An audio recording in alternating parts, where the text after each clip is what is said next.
বেগুন ভাজা তাহলে কেমন হয়। একটা বেগুনকে এরকম গোল গোল করে কেটে বেসন, কর্নফ্লাওয়ার, হলুদ গুঁড়ো, কালো জিরে, স্বাদ লঙ্কা গুঁড়ো, অল্প গরম মশলা গুঁড়ো দিয়ে ভালো করে মশলাটা ঝেড়ে ফেলে 10 মিনিট রেখে দেবেন। তারপর নাস্তাটি বানানোর রেসিপি আপনাদের কাছে খুবই ভালো লাগবে।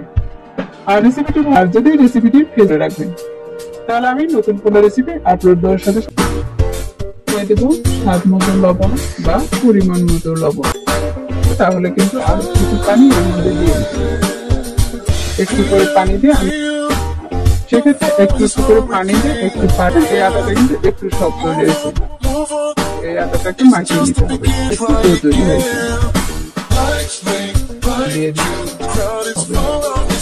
আর এই দুটোকে মুঠি নেওয়া করে দেখে আর এর মধ্যে কিন্তু দুটো নরম হয়েছে।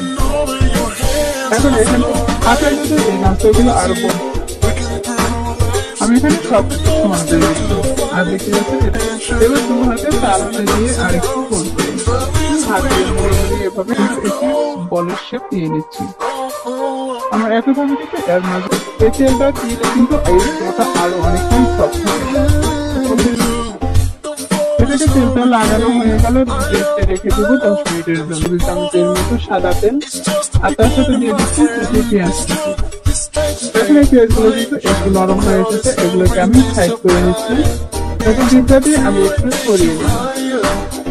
দেখতে পাচ্ছেন ডিমটা কিন্তু আমি একটু দেখতে পাচ্ছি, আমি কিন্তু একটি হাতা দিয়ে এই ডিমটাকে তৈরি করে নিচ্ছি আর এই পর্যায়ে কিন্তু চুলাটাকে অফ করে দিয়েছি। এখন এর মধ্যে দিয়ে দিচ্ছি কিছু ধনিয়া পাতা কুচি।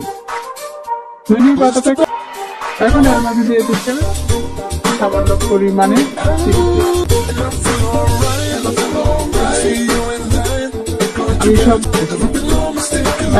আমি একটি প্লেটে আপনার সঙ্গে এভাবে হবে।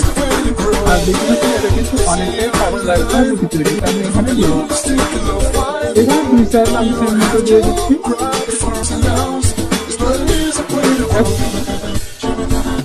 দেখুন এভাবে দেখতে পাচ্ছেন আমি কিন্তু এটাকে সবগুলো তৈরি করে নিয়েছি। আর চুলাতে একটি ফ্রাই প্যান বসে একটু আগে তখন সবগুলোকে আমি দিয়ে দিব। এবার এক পাশে একটু কালার চলে আসে, খুব আস্তে ধীরে উল্টে দিতে হবে। আরো 1-2 মিনিটের মধ্যে দেখা যাবে এই কালারটা কিন্তু আরো অনেকটাই সুন্দর। এখন এগুলোকে আমি তেল ঝরিয়ে উঠিয়ে দেব।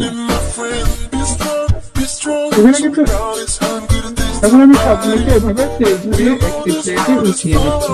উঠিয়ে তারপরে কিন্তু আপনাদের সাথে শেয়ার করেছি।